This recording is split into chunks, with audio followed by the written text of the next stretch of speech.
அனைவருக்கும் வணக்கம். உலகெங்கும் பிறந்து வாழ்கின்ற இனிய தமிழ் உறவுகள் அனைவருக்கும் இனிய வணக்கம். அர்ச்சுனா ராமநாதன் தொடர்பாக ஒரு மிக முக்கியமான தகவல்களை உங்களுக்கு வழங்கலாம் என்று நினைக்கின்றேன். அர்ச்சுனா ராமநாதன் அவர்கள் மும்மொழிகளில் நாடாளுமன்றில் உரையாற்றியிருக்கின்றார். ஆ, அந்த உரையாடல் உண்மையில் அவர் ஒரு பெரிய ஒரு மாஸ் காட்டியிருக்கின்றார்.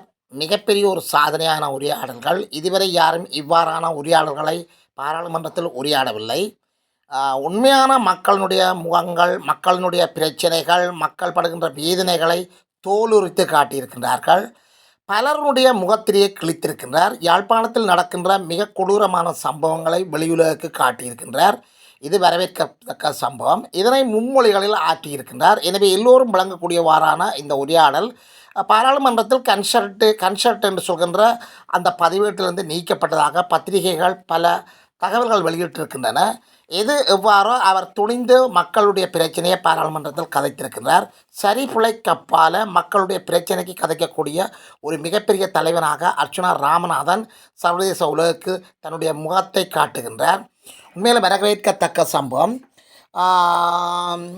அதாவது இலங்கை வாழ் மக்கள் அனைவரும் அதாவது அனுராகுமார திசாநாயக்காக்கு அதாவது மக்கள் சக்தி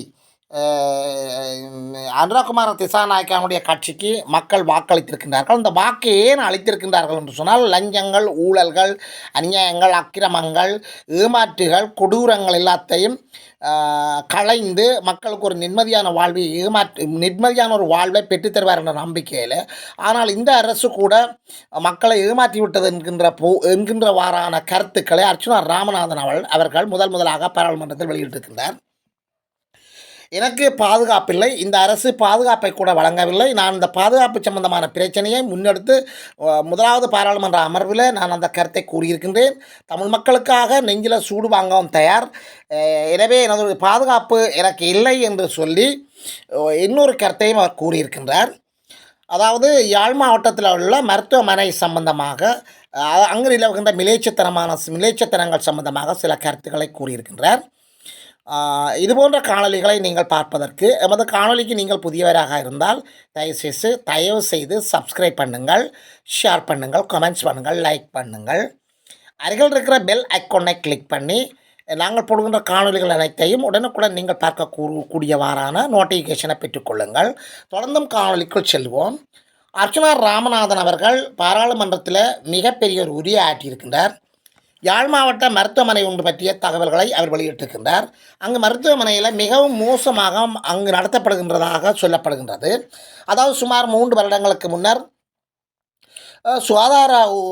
சுகாதார தொண்டர்கள் எனப்படுகின்ற இளைஞர்கள், யுவதிகள் சுமார் 170 பேர் அங்கு வேலைக்கு அமர்த்தப்பட்டிருக்கின்றார்கள். அவர்களுக்கான ஒப்பந்தங்கள் முறையாக எழுதப்படவில்லை என்று சொல்லியும், இது சம்பந்தமாக பல பிரச்சனைகள் இது சம்பந்தமாக முன்னாள் அமைச்சர் ஒருவர் வந்து அந்த பிரச்சனையை தீர்ப்பதாக கூறியதாகவும், நீங்கள் மருத்துவமனைக்கு சென்று நீங்கள் பணியை தொடரலாம் என்று சொல்லியும், அப்போது அவர்கள் அங்கு உள்நுழைந்து வேலை செய்கின்ற போது அவர்களை மருத்துவமனையில் உள்ள செக்யூரிட்டி கோட்டுகளை கொண்டு விரட்டி அடிக்கப்பட்டதாகவும், இது சம்பந்தமான பிரச்சனைகளை அர்ச்சுனா ராமநாதனுக்கு அந்த தொண்டர்கள் புகார் செய்ததாகவும், அதன் பிரகாரம் யாழ்ப்பாண மருத்துவமனைக்கு தான் சென்றதாகவும், அதன் காரணமாக 19வது வழக்கு தரக்கு போடப்பட்டதாகவும், தான் பாராளுமன்ற உறுப்பினர் என்று கூட பார்க்காமல் தனது சிறப்புரிமையை மீறக்கூடிய வகையில் தனக்கு அபகீர்த்தியை ஏற்படுத்தும் வகையில் மருத்துவமனையிலிருந்து தான் விரட்டப்பட்டதாகவும், தான் ஒரு பாராளுமன்ற உறுப்பினர் என்று சொல்லியும் தனது சிறப்புரிமை மீறப்பட்டிருக்கிறது, தான் அவமதிக்கப்பட்டிருப்பதாக முதலாக பாராளுமன்றத்தில்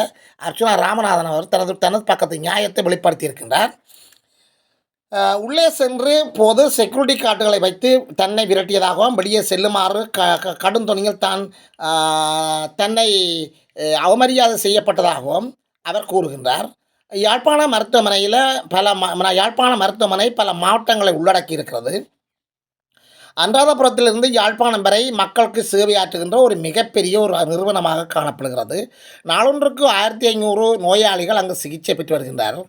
இந்த நிலையில் 3 வருடங்களுக்கு முன்னால் ஒப்பந்தங்கள் எதுவும் இல்லாமல் 170 அப்பாவி இளைஞர்கள் வேலைக்கு அமர்த்தப்பட்டிருக்கின்றார்கள். அந்த வேலைக்கு அவர்களுக்கு முறையான சம்பளங்கள் வழங்கப்படவில்லை. இது லேபர் லோவுக்கு அச்சுறுத்தலாகவும் தீவிரமான குற்றத்தை அந்த மருத்துவமனைக்குரிய அதிகாரி இழைத்ததாகவும் அந்த பாதிக்கப்பட்டவர்கள் தரப்பால் தனக்கு முறைப்பாடுகள் வழங்கப்பட்டதாகவும் அர்ச்சுனா ராமநாதன் இங்கு வெளிப்படுத்துகின்றார். அவர்களுக்கு 3 மாதங்களில் சரியான தகமை சான்றிதழ்கள் அதாவது சர்டிஃபிகேட் வழங்கப்படுவதாக கூறி இதுவரை வழங்கப்படவில்லை என்று சொல்லியும் மாதம் 10,000 ரூபா வழங்கப்படுவதாக கூறப்பட்ட போதும் 5 மாதங்களுக்குரிய வேதனங்கள் அதாவது சம்பளங்களை வழங்கப்பட்டதாகவும் அதன் பின்னர் சுமார் 3 வருடங்களாக இதுவரை தங்களுக்கு சம்பளங்கள் வழங்கப்படவில்லை என்றும் இந்த சுகாதார தொண்டர்கள் கூறுகின்றார்கள். இந்த சுகாதார தொண்டர்கள் பல உறுப்பினர்களை கொண்ட குடும்பங்களிலிருந்து வந்தவர்கள், கணவன் மனைவியாக இருக்கின்றவர்கள், குழந்தைகளுடன் இருக்கின்றவர்கள், வறுமை கோட்டுக்குட்பட்டவர்கள். எனவே தமக்கு என்று ஒரு நாள் நீதி கிடைக்கும், தமக்கு ஒரு வேலை கிடைக்கும், அரசாங்க மருத்துவமனையில் தமக்கு ஒரு நியாயமான ஒரு வேலை கிடைக்கும் என்ற நம்பிக்கையில் ஒரு நப்பாசையில் அவர்கள் வந்திருக்கின்றார்கள். அந்த நப்பாசை தவிடுபடியாக்கப்பட்டிருக்கின்றது, ஏமாற்றப்பட்டிருக்கிறது என்று சொல்லி மனம் பருந்துகிறார் அர்ச்சுனா ராமநாதன் அவர்கள் பாராளுமன்றத்தில். எனவே அவர்களுக்கான நியாயத்தை வழங்குங்கள் என்று கோரியிருக்கின்றார். வாக்குறுதியை மீறிய அனுரா அரசு பல்வேறு மக்களினுடைய வாக்குறுதிகளை பெற்றுத்தான் ஆட்சி அமைத்திருக்கின்றது. எனவே அனுரா குமார திசாநாயக்காவுடைய அரசு கூட இந்த வாக்குறுதிகளை மீறியுள்ளதாக அவர் மிகுந்த கவலையை வெளிப்படுத்துகின்றார். இந்த பாராளுமன்றத்தில் முன்பு சுகாதார அமைச்சு ஒன்று இந்த சுகாதார தொண்டர்களை சந்தித்து அவர்களுக்கான வேலை வழங்குவதாக உறுதியளித்து நீங்கள் மருத்துவமனைக்கு செல்லுங்கள், உங்களுடைய பிரச்சனை பார்த்து கொள்ளப்படும் என்று கூறியதன் அடிப்படையில் அந்த சுகாதார தொண்டர்கள் மருத்துவமனைக்கு சென்றதாகவும் அதன்போது மருத்துவமனை நிர்வாகம் அவர்களை விரட்டியதாகவும் அங்குள்ள செக்யூரிட்டி கார்டுகளை கொண்டு அவர்களை வெளியே விரட்டியதாகவும் அவர்கள் மிகுந்த வேதனையோடு அர்ச்சுனா ராமநாதனுக்கு முறைப்பாடுகளை வழங்குகின்றார்கள். ஆனால் இவர்கள் அங்கே மருத்துவமனையில் இவர்களுக்கான நிலைப்பாடுகள் இவர்களுடைய எதிர்கால வாழ்வு எவ்வாறு என்று சொல்லி அர்ச்சுனா ராமநாதன் அவர்கள் பாராளுமன்றத்தில் மிகப்பெரிய ஒரு கேள்வியை ஏற்படுத்தியிருக்கின்றார். பாராளுமன்ற உறுப்பினரான தான் இது சம்பந்தமாக கதைப்பதற்கான பாராளுமன்ற சிறப்புரிமையின் அடிப்படையில் அங்கு சென்றதாகவும் அது தன்னை மருத்துவமனைக்குள்ள பொய்யான குற்றச்சாட்டுக்களை பதிவு செய்து தனக்கு எதிராக 19வது வழக்கு போடப்பட்டதாகவும் மக்களுடைய பிரச்சனையை கேட்கப் போன போது தனக்கு 19வது வழக்கு வந்ததாகவும் அர்ச்சுனா ராமநாதன் அவர்கள் பாராளுமன்றத்தில் மிகுந்த கவலையை வெளிப்படுத்துகின்றார். எனவே இந்த இடத்துல தமிழ் மக்களுக்காக தான் எதையும் செய்ய தயாராக இருப்பதாகவும் அதற்காக தன்னுடைய பாதுகாப்பு அச்சுறுத்தலாக இருப்பதாகவும் அதற்காக தன்னுடைய பாதுகாப்பு அச்சுறுத்தல் காரணமாக யாராவது சுட்டால் தன்னை நெஞ்சில் சுடுங்கள் என்று சொல்லியும் எனவே இந்த அரசினுடைய ஆட்சி காலத்தில் கூட தனக்கு பாதுகாப்பு இல்லை என்று சொல்லி அர்ச்சுனா ராமநாதன் அவர்கள் ஒரு மிக முக்கியமான கருத்தை இங்கு வெளிப்படுத்துகின்றார். இதுபோன்ற காணொலிகளை நீங்கள் பார்ப்பதற்கு எமது காணொலிக்கு நீங்கள் புதியவராக இருந்தால் அல்லது எமது காணொலியை தொடர்ந்து சப்ஸ்கிரைப் பண்ணாமல் தொடர்ந்து பார்ப்பவராக இருந்தால் தயவுசெய்து சப்ஸ்கிரைப் பண்ணுங்கள், ஷேர் பண்ணுங்கள், லைக் பண்ணுங்கள், கமெண்ட்ஸ் பண்ணுங்கள், நல்ல கருத்துக்களை எழுதுங்கள். அர்ச்சுனா ராமநாதன் அவர்கள் இந்த செய்திக்கு பின்னர் ஒரு குரல் பதிவு காணொலியை வெளியிட்டிருக்கின்றார். இந்த தன்னுடைய உரை பாராளுமன்றத்தில் இருக்கிற கன்சல்ட் என்ற பதிவேட்டிலிருந்து நீக்கப்பட்டது தவறான கருத்து என்று சொல்லி அவர் பொதுமக்களுக்கு ஒரு அறிக்கையாக வெளியிட்டிருக்கின்றார். தான் சொன்ன சில கருத்துக்கள் தான் கன்சல்ட்டிலிருந்து நீக்கப்பட்டதாகவும் தன்னுடைய உரை முழுமையாக கன்சல்ட்டிலிருந்து நீக்கப்படவில்லை என்று சொல்லியும் பின்னர் ஒரு குரல் பதிவு ஆதாரங்களினூடாக தமிழ் மக்களுக்கும் உலகுக்கும் அந்த கருத்தை வெளிப்படுத்தியிருக்கின்றார். உண்மையில் ஒரு நல்ல கருத்து. அர்ச்சுனா ராமநாதனுடைய அனைத்து கருத்துக்களுக்கும் மக்கள் சார்ந்த கருத்துக்கள், அந்த கருத்துக்கள் நீக்கப்படவோ அல்லது மறக்கப்படவோ நிராகரிக்கப்படவோ கூடாது என்பதுதான் உலகத் தமிழர்களினுடைய மிகப்பெரிய எதிர்பார்ப்பும் வீணவாகமாக காணப்படுகின்றது. செய்த அநியாயங்களையும் ஊழல்களையும் கதைத்து எனக்கு வழங்கப்பட்ட 19வது வழக்கு என்பது எதிர்ப்புக்குரிய வைத்தியர் என்னை வெளியே போகுமாறும் அதன் பிறகு செக்யூரிட்டி கார்டுகளை அழைத்து என்னை வெளியே திரட்டுமாறும் அதன் பிறகு போலீசாரிடம் தெரிவித்த போது අපි ටේබල් කරන්න කැමති කරුණා කරලා මේක ඩයිට් යන්න කියලා. එතකොට DCC meeting එක ආවිල්ලා කියනවා I would like to mostly speak in Tamil because my people from the north is looking at this speech today. I am bringing this very important public issue to the parliament. உங்கள் எல்லாருக்குமே தெரியும் யாழ்ப்பாணம் போதனா வைத்தியசாலை எனப்படுவது வடக்கு அதாவது அனுராதபுரம் தொடக்கம் வடக்கு வரைக்கும் உள்ள முழு மக்களுக்கான சேவை வழங்குகின்ற ஒரு போதனா வைத்தியசாலை. அந்த போதனா வைத்தியசாலையில் ஒரு நாளைக்கு 1500 நோயாளர்கள் சிகிச்சை பெற்று வெளியேறுகிறார்கள். அங்கே 3 வருடங்களுக்கு முன்னர் 170 சேவையாளர்கள் எதுவித ஒப்பந்த அடிப்படையும் இல்லாமல் வேலைக்கு அமர்த்தப்பட்டிருக்கிறார்கள். அது லேபலோ அந்த அடிப்படையில் அது மிகவும் பாரதூரமான குற்றம். அந்த 170 இளைஞர் யுவதிகளும் என்றாவது ஒரு நாள் தங்களுக்கு வேலை கிடைக்கும் என்ற அடிப்படையில் 3 மாதங்களில் தங்களுக்கு சர்டிபிகேட் தருவதாக அவர்கள் அழைக்கப்பட்டு இப்போது 3 வருடங்கள் கடந்திருக்கிறது. அவர்களுக்கு மாதம் 10,000 ரூபாய் என்ற அடிப்படையில் சம்பளம் ஒதுக்கப்படும் என்று கூறப்பட்ட போதிலும் அதி உயர்வாக மாதத்திற்கு 10,000 ரூபாய் 5 மாதங்களே வழங்கப்பட்டிருக்கிறது. இது ஒரு மிகப்பெரிய மிலேச்சத்தனமான லேபலோ என்கின்ற ஒன்றை மீறுகின்ற குற்றமாகும். அது சுகாதார அமைச்சர் கீழே வருகிறது. அவர்கள் அதன் பின்பு அரசாங்கம் இந்த முறை தேசிய மக்கள் சக்திக்கு வாக்கெடுகின்ற போது சகல மக்களும் தேசிய மக்கள் சக்திக்கு வாக்களித்திருக்கிறார்கள். வாக்களித்து அவர்கள் எதிர்பார்த்து கொண்டது தங்களுக்கு நியாயமான நீர்வு கிடைக்கும் என்ற அடிப்படையில். ஆனால் கொடுத்த வாக்குறுதிகளை மறந்த அரசாங்கம் அவர்களை கவனிக்காது விட்டதால் எங்களுடைய மதிப்புக்குரிய கௌரவ அமைச்சர் வடமாநிலத்துக்குரிய அமைச்சரையும் அவர்கள் சந்தித்திருக்கிறார்கள். அவர்கள் சந்தித்த போது கூட வாக்குறுதி வழங்கப்பட்டிருக்கு. அதன் பிறகு ஜனாதிபதி செயலகத்துக்கு முன்னால் சம்பந்தப்பட்ட 170 உறுப்பினர்களும் அதாவது தொண்டர்களும் அவர்களுடைய ஸ்ட்ரைக் செய்கின்ற போது அவர்கள் சுகாதார அமைச்சரிடம் அனுப்பப்பட்டு சுகாதார அமைச்சர் வாய்மொழி மூலமாக அவர்களுக்கு சொல்லியிருக்கிறார், நீங்கள் மீண்டும் வேலைக்கு செல்லுங்கள், உங்களுடைய வேலைகளை நான் பாதுகாத்து தருகிறேன் என்று. ஆனால் அங்கே வந்து வேலை செய்த அந்த ப்ரொடெஸ்ட் பண்ணின அவ்வளவு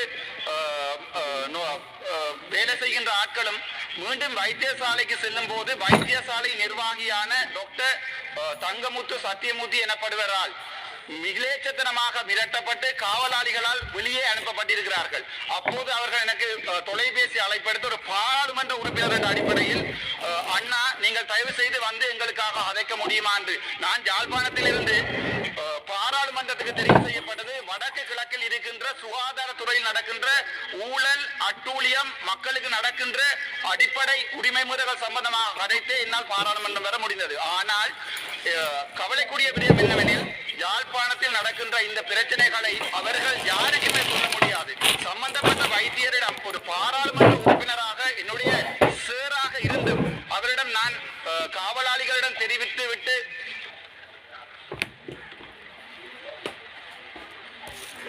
அவர் என்னுடைய மதிப்புக்குரிய ஜனாதிபதி அவர்களுக்கு எனது காலை வணக்கங்கள். என்னுடைய சேராக இருந்தும் அவர்களிடம் நான் போய் கதைக்கின்ற போது மதிப்புக்குரிய வைத்தியர் என்னை வெளியே போகுமாறும் அதன் பிறகு செக்யூரிட்டி கார்டுகளை அழைத்து என்னை வெளியே திரட்டுமாறும் அதன் பிறகு போலீசாரிடம் தெரிவித்த போது போலீசாரிடம் சொன்னேன் நான் ஒரு பாராளுமன்ற உறுப்பினர் என்று. அதற்கு பிறகு அத்துமூறி ஒரு MBBS வைத்தியனாக இருக்கும் எனக்கு 8 வருடம் அதே வைத்தியசாலையில் படித்த எனக்கு என்னை ஒரு ஒரு தரங்குறைவான ஆளாக என்னுடைய பாராளுமன்ற சிறப்பு உறுப்பினர்களை மீறி என்னை வெளியே அனுப்பியிருக்கிறார். அது தவிர எனக்கு மேல் வழக்கு கூட பதியப்பட்டிருக்கிறது. இது மக்களுடைய நியாயங்களை கதைத்து என்னுடைய 19வது வழக்கு என்பதை பாராளுமன்றத்தில் என்னுடைய தனிப்பட்ட வழக்கு அல்ல, வடக்கு கிழக்கில் இருக்கின்ற தமிழ் மக்களது குறைகளையும் அரசாங்கம் இதுவரை காலமும் புகட்டு அரசாங்கம் செய்த அநியாயங்களையும் ஊழல்களையும் கதைத்து எனக்கு வழங்கப்பட்ட 19வது வழக்கு என்பதையும் தெரிவித்துக் கொள்கிறேன். என் உயிர் இருக்கும் வரை தமிழனுக்காக வழக்குகள் மட்டுமில்லை நெஞ்சில் சூடு வந்தது கூட தயாராக இருக்கிறேன். மிகக்கூடிய கவலை என்னவென்றால் இந்த கௌரவ பாராளுமன்றமும் இந்த எதிர்க்கட்சி தலைவரும் நம்முடைய மதிப்புக்குரிய ஜனாதிபதி கூட எனக்கு இதுவரை எந்த பாதுகாப்பு நடவடிக்கைகளையும் ஏற்றுக்கொள்ளவில்லை. அதன் பிற்பாடு இந்த அவ்வளவு நோயாளர்களும் எனக்கு அழைத்த முறைப்பாட்டு அந்த முறைப்பாட்டினுடைய கடித பிரதிகள் இங்கே இருக்கின்றன. இதை நான் பாராளுமன்றத்தில் தர விரும்புகின்றேன். அது தவிர அவர்கள் கைகளால் வழங்கப்பட்ட කරුණාකර ඔබ ඉදිරිපත් කරලා තියෙන කොලේ තියෙන ඉදිරිපත් කරලා තියෙන ප්‍රශ්න පමණක් කතා කරන්න. ඒක විතරයි කතා කරන්නේ මෙතන. එතකොට මේ මගේ අතේ දීලා තියෙන්නේ මෙච්චර කම්ප්ලයින්ට්ස් පද. මේවා අපි ටේබල් කරන්න කැමති කරුණාකරලා මේක දැනගන්න. එතකොට මේ පුද්ගලයා ડોક્ટર සත්‍යමූර්ති ඒ හොස්පිටල් එකේ මන්ත්‍රීතුමා කොලේ තිබෙන දේ පමණක් කතා කරන්න. ඔබ කොහේ ඒක විතරයි කතා කරන්නේ. ඒක ලිඛිත වලින් මම දීලා තියෙනවා කතානායකතුමා. ලිඛිත වලින් දීලා තියෙනවා ඒක. එතකොට මේ ડોક્ટર සත්‍යමූර්ති කලින් පොහොට ආණ්ඩුවේ එයා කැබිනට් මිනිස්ට්‍රියකින් එයා ඇක්ටිං කන්සල්ටන්ට් ඇඩ්මිනිස්ට්‍රේටර් එයා කන්සල්ටන්ට් කෙනෙකුත් නෙවෙයි. එයා ඇක්ටිං කන්සල්ටන්ට් ඇඩ්මිනිස්ට්‍රේටර් විදියට ඉන්න කාලේ කැබිනට් එක අප්‍රූවල් එකක් දීලා එන්බෝස් දීලා තියෙන්නේ. එතකොට එතනින් එන්බෝස් එක දුන්නාම වෙන කාටවත් යන්න බෑ. මෙයාට ඇක්ටිං කන්සල්ටන්ට්. එතකොට දැන් මම කරුණාකරලා ඉල්ලනවා මේ වගේ පුද්ගලයෝ පොලිටිකලි ඉන්වෝල්ව් වෙලා මේ වගේ අපොයින්ට්මන්ට් දීපු පුද්ගලයෝ අයින් කරලා එතන ඉන්න ළමයිට සාධාරණයක් කළ දෙන්න කියලා ඉල්ලනවා. කරුණාකරලා NPP ආණ්ඩුවකට අපේ ජනතාව සඳ දුන්නේ අපි මේ වගේ ඒවල් අපි ඕගොල්ලෝ හොරු අල්ලනවා කියලා. එතකොට මේ වගේ හොරු ආරක්ෂා කරලා මෙයාගෙන තියෙන කම්ප්ලයින්ට් ටිකක් බලන්න මෙච්චර කම්ප්ලයින්ට්ස් ටිකක් තියෙන මෙයා ගාව. එතකොට මෙයා තාම තියාගෙන එයා කියනවා ඉන්න මේ මන්ත්‍රී කෙනෙක් කවුද අමති කෙනෙක් එයාගේ රයිට් හෑන්ඩ් කියලා. එතකොට DCC මීටින් එක ඇවිල්ලා කියනවා මම මේක එළියෙන මාව මරනවා කියලා. එතකොට පාර්ලිමේන්තු මෙම්බර් කෙනෙකුට මට පාරේ යන්න බෑ. මට වාහනේ දීලා නැහැ. මට ආරක්ෂාව මුකුත් දීලා නැහැ. එතකොට මම කොහොමද හොරු අල්ලන්නේ? ඕගොල්ලෝ හොරු අල්ලනවා කියලා කිව්වා. එතකොට ඒ වැඩ ටික මං කර මේ කම්ප්ලයින්ට් එක මේ බාරගන්න මම පැහැදිලිම කෙටින් මං ඉල්ලලා තියෙනවා. ඒ වගේ පුස්කලේ හොස්පිටල් එකකින් අයින් කරලා දාන්න කියලා. දෙවෙනි එකක් තමයි එයාගෙන ඉම්පාර්ෂල් ඉන්ක්වයරි එකක් ඉල්ලන්න කියලා යොදවන්න කියලා ඉල්ලනවා. තව එකයි අපි DCC මීටින් වලත් කතා කරා. ඒ DCC මීටින් වල කතා කරනකොට එතන තිබ්බ ප්‍රශ්න ඔක්කොම ටික මම ආයෙත් අරු කතානායකතුමනි එතුමාට වෙලා තිබෙන අසාධාරණ විපක්ෂ සංවිධායක මණ්ඩලයෙන් වෙලා නොදී තිබෙන ප්‍රශ්න අපි මෙතන වාර්තා කරලා තිබෙනවා. නමුත් එතුමා 27 යටතේ ඔබතුමාට ලබා දී තිබෙන ලිඛිත ලේඛනයේ සහ මුලින්ම පිටපණිමින් දැන් මෙතන වෙනම සංවාදයක් කරන්නේ. ඉතින් මේක පාර්ලිමේන්තුව ඉස්සරහට විරුද්ධයි. ඒ ඔබතුමාගෙන් බලාපොරොත්තු වෙනවා මේක හරියට එතුමාට උපදෙස් දීලා කරන්න. ස්ථාවර නියෝග 27 යටතේ පෞද්ගලික පැහැදිලි කිරීම ගරු රාමල් රාජපක්ෂ මන්ත්‍රීතුමා අවසන් කරන්න.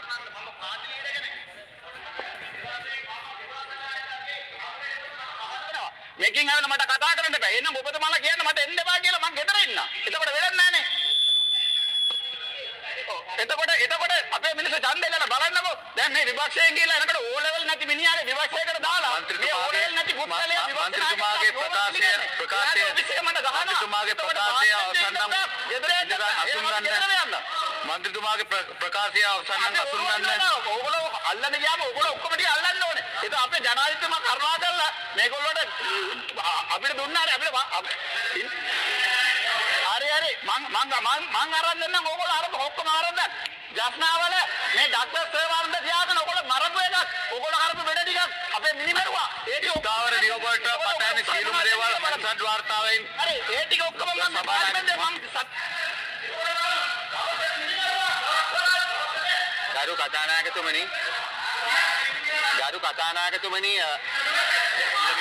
ගරු කතානායකතුමනි අපි ඔබතුමායි ගරු කතානායකතුමනි අපි ඔබතුමාට කියන්න කැමති 27 යටතේ දැන් මේම ප්‍රශ්නය සෞඛ්‍ය අමාත්‍යතුමාට යොමු කළ තිබිය යුතුයි. නමුත් 27 තිබෙන standing orders provided that any question relating to a matter of urgent public importance may be asked by the leader of the opposition or a leader of a recognized political party at the conclusion of questions after due notice has been given to the minister concerned. Then make it after